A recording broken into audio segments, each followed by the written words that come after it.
Maliit lang to, nakikita ko sa maliit na paso. Sabi ko dapat ilipat sa mas malaki para lumaki rin siya. Ang gusto niya pala kaprom din na inita siya na tatama ng morning sun. Pinaka-kitchen nila yung lutuan. Mayroon din ditong mini garden. So, napakalawak ng garden nila kaya mahirap i-maintain. So, dito ako tumitira kapag nandito ako sa Manila.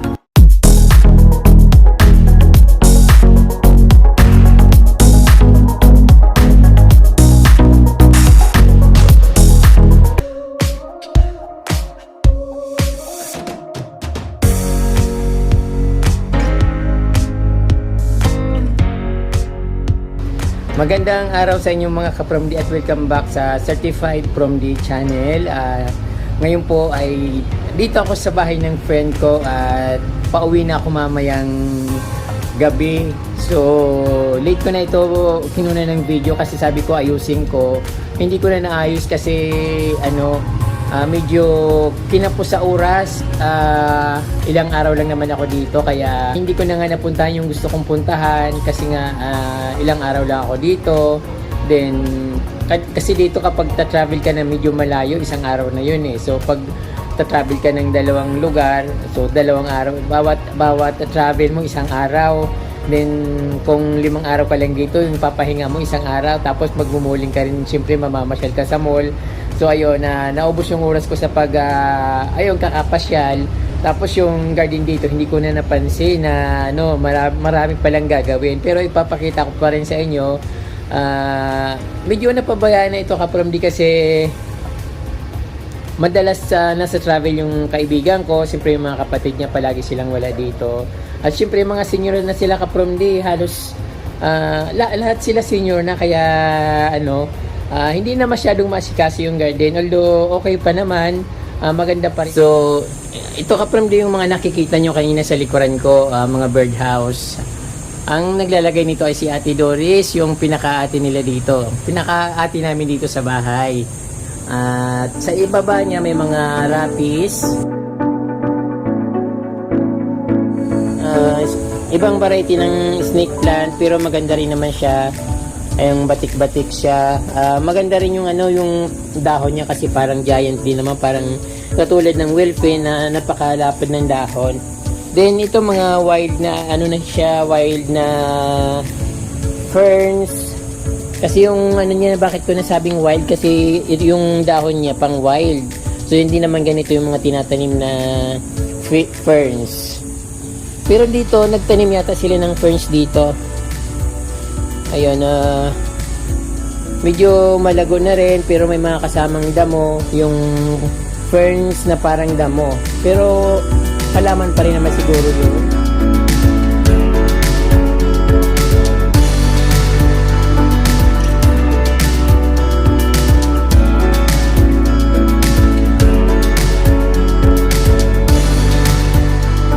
Yung fruto na kay Ate Doris tong mga mga tanim.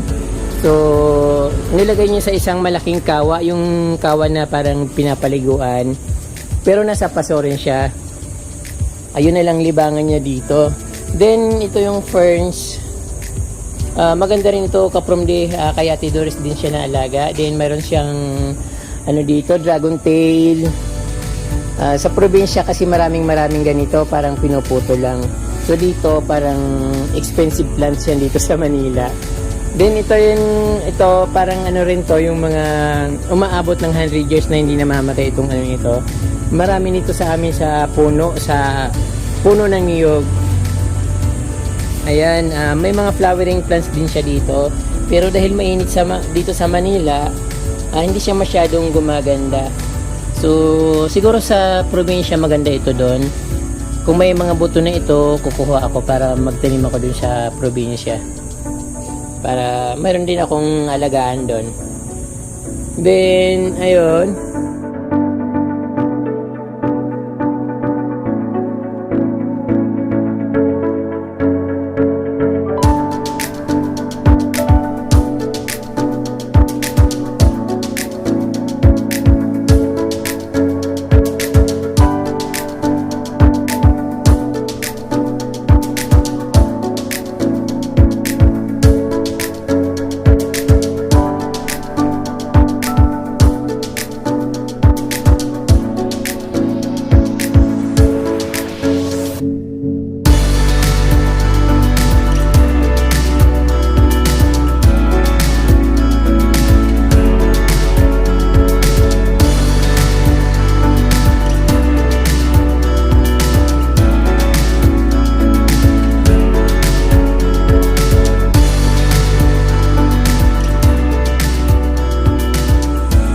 maganda pa rin naman tingnan kasi green.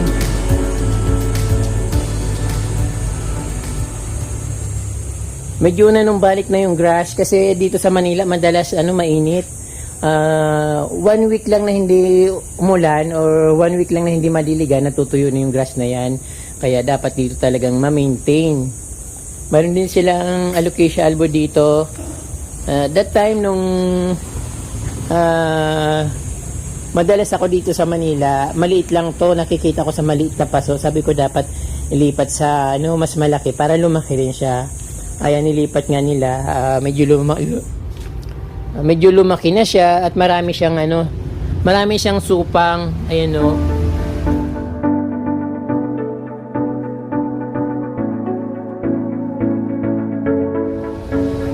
Ayun, may mga sila, yung flowering plant. Medyo napabayaan lang, puro langgam yung yung bulaklak niya, daming binabahay ng langgam, pero may bunga siya ka-from di. Kumuha ko ng bunga nito, so iuwi ko na lang at ako na rin magtanim ng ganito.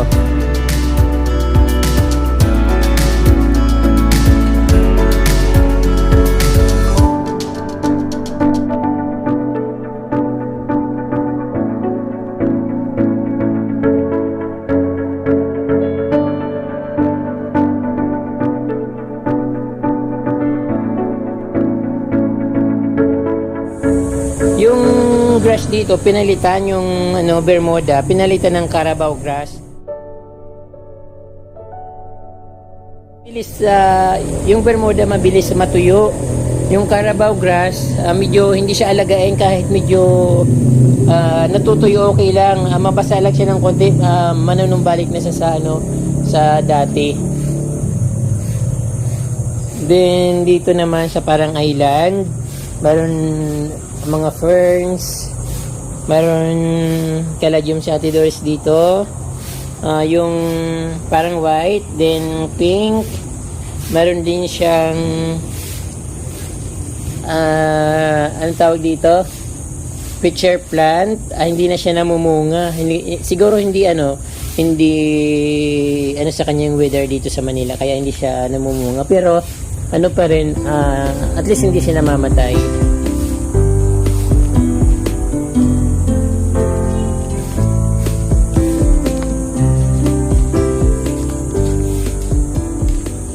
Meron din siyang pandakaki na variegated. Yun.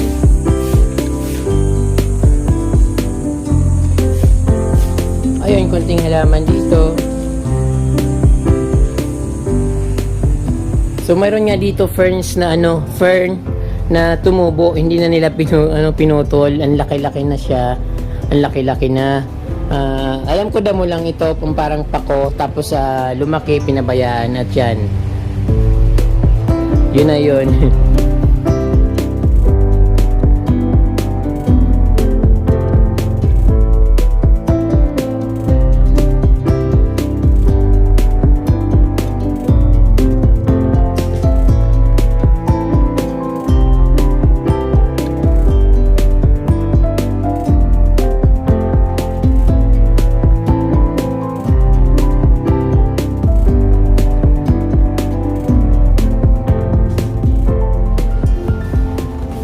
Meron din silang mga dito sa malapit sa kitchen. Pagkatapos kumain, tatambay dito. Meron silang lush na bird nest. Hindi masyadong dito na arawan, kaya maganda yung tubo niya. Alam naman natin yung bird nest, ayaw niya sa masyadong mainit, maaraw. Then ito, million flower yata ang tawag dito. Hindi ko to masyadong kabisado, pero hindi siya namamatay, parang orchid yung dahon niya.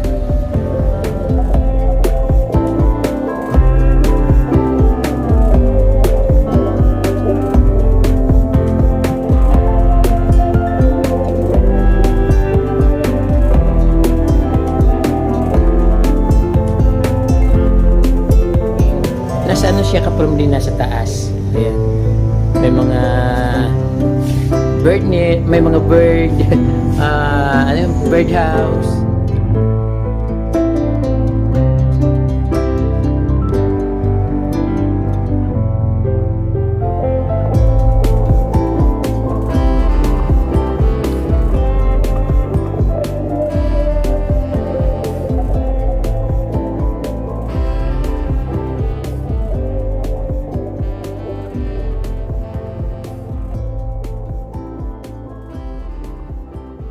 ferns, kinakain na ng uod.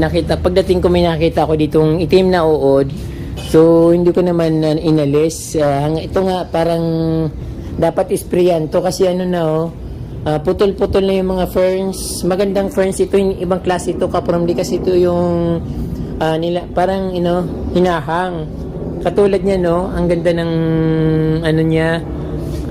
Very class itong tinang kapag maayos yung pagkatanim at naalagaan ng mabuti. Napakaganda sana.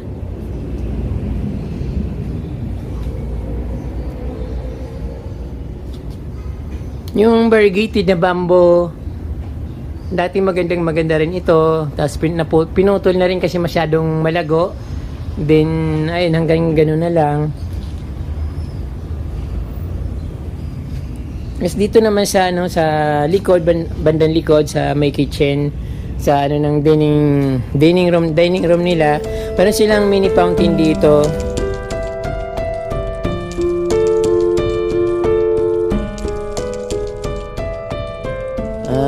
Kung ano-ano lang nilagay na halaman dito. Meron silang ferns, money plant, yung ficus plant, tapos Chinese bamboo, ay mga flowering plant. Meron din mayana. Yung mayana dito si Ate Doris yung nagtatanim niyan. Crouton.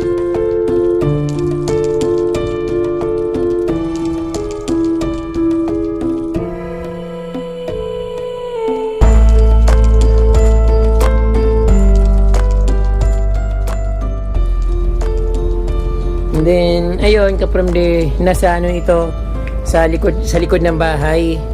Medyo, siya, malilim dito. Tapos, mayroon silang apple mango kapag namumunga yan, sobrang dami.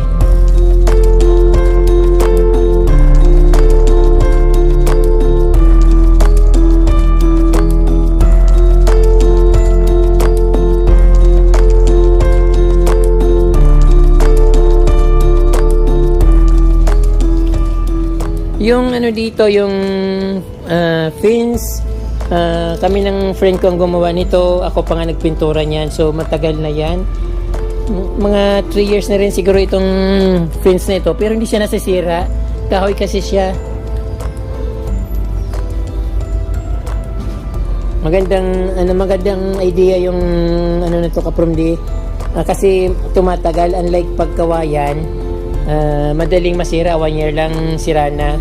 Ito 3 years na yata to, 4 years na kasi matagal na ako umalis dito.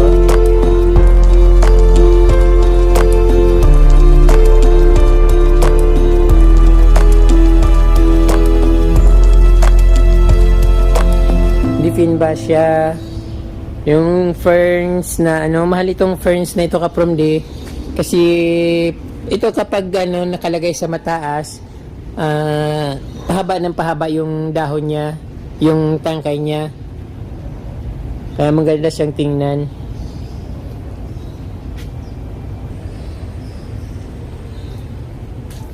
Pag umaga dito, ang sarap magtambay dito kasi malamig. Then pag bandang hapon, kahit tanghali na dito, malilim pa rin dahil sa mangga na napakalaki.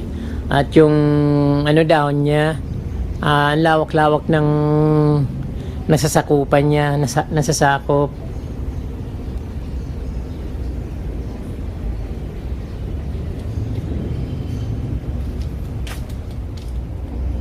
Mga bigonya ni Ate Doris, ayun, hindi masyadong gumaganda dito yung bigonya kasi nga dahil sa weather condition. But mayroon naman siyang mga bigonya na sobrang ganda at napalaki niya. Papakita ko sa inyo later. Din ito siguro bagong niya lang ito, ripat. Tapos ito bagong bili niya lang ito, Black Mamba. Binili namin ito sa Bulacan 2 days ago or 3 days ago. Tapos ayun, malagong malago. Tapos biglang biglang nalagas yung dahon niya. Yung pala may mga biglang nalagas yung dahon niya, yung pala may ulalo sa ilalim, yung malaking uod, so kinakain siya. Ayun.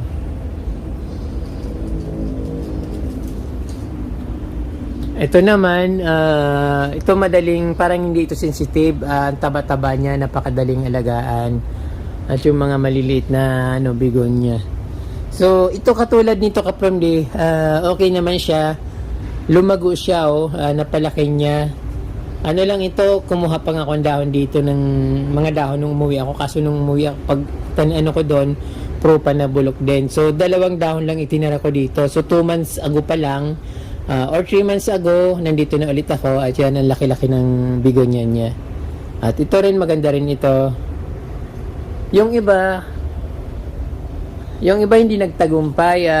Ano siya, naging payat. Ang katulad nito, ayun, halos mamatay na siya. Ito rin. Then ito, hindi na siya masyadong maganda, pero at least hindi siya, parang lumalaban pa rin siya. Then meron siyang bagong bigonia dito. Hindi ko alam kung saan niya ito nabili, pero maganda rin naman siyang tingnan. Ayun.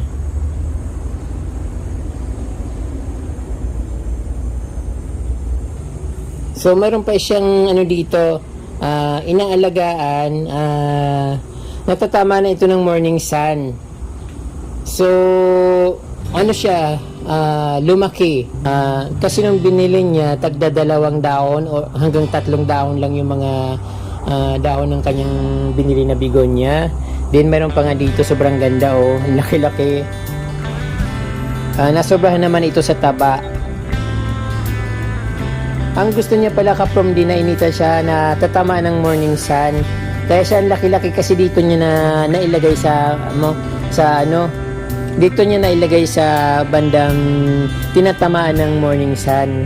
Then mga tinuklak, wala nang dito, wala nang araw. At ito pa yung isa, yung parang fig leaves, medyo parang natutuyo siya, pero ang lalaki ng mga dahon niya, ang taba niya. Then ito hindi ito sensitive, kahit na naarawan ito, okay lang. Hindi siya masyadong sa araw, hindi siya masyadong takot sa araw.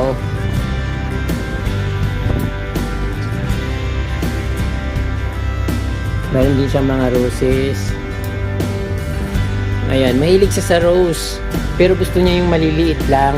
Kaya ang dami-dami niyang roses dito na halaman. So dito naman kaprom di sa may bandang papasok ng kitchen, sa bandang pinaka-kitchen nila yung lutuan, mayroon din ditong mini garden. So napakalawak ng garden nila, kaya mahirap i-maintain. Mayroon sa likod at mayroon sa harap. Dito ang mga nakatanim ay ferns, kalatia, mga aglonema.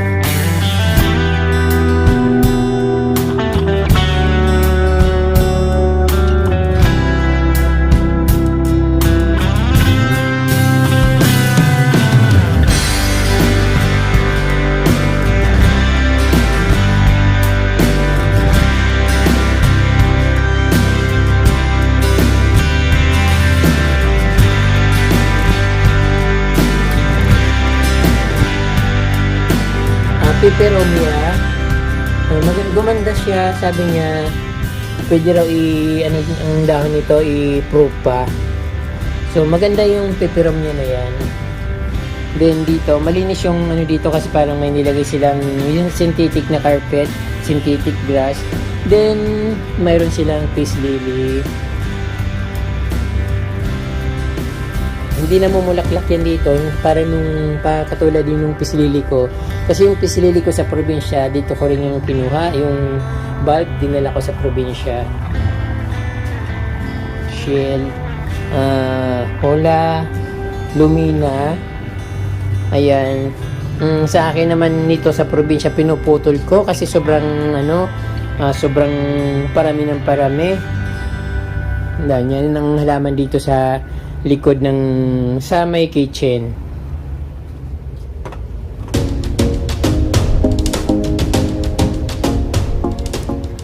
So dito ako tumitira kapag nandito ako sa Manila. Apartment ito ng kaibigan ko dito sa likod ng kanilang bahay. But dati meron akong kwarto dun sa pinakabahay nila.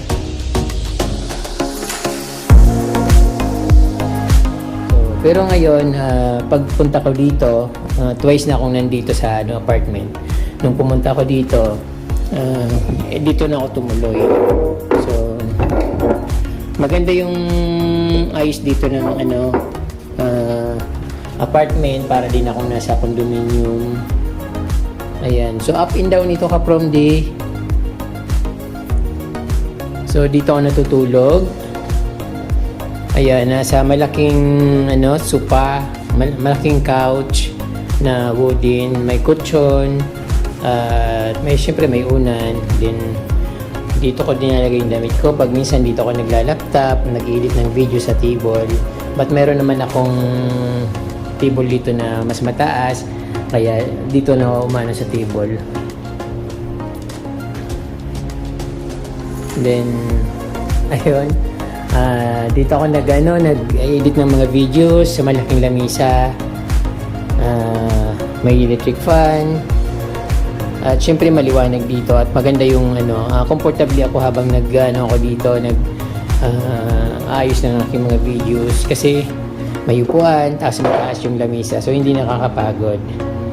Pag gusto ko naman video okay, manood ng TV, dito lang yung malaking TV, ay nasa tabi lang. Tapos yung sound niya, napakalaki ng amplifier. So pag nag-video okay ako dito, sobrang ganda ng tunog kasi ang lakas. Bukod sa malakas na yung sound system, malakas pa yung boses ko, kaya perfect. So ayan, tirahan ko dito sa Manila. Siyempre meron na rin siyang CR, may lababo. Ayan, CR. And then, ayan, syempre pag minsan gusto ko mag-coffee, nag-init na lang akong tubig dito kasi meron naman ang coffee dito. Then, syempre pagkakain, tinatawag nila ako dun sa bahay. At yun, Ariel, kakain na! So yun, sandali po, hindi na naliligo. Tapos pag gusto ko mag-exercise, meron silang naka-stack dito na bicycle na pang exercise. Ayun.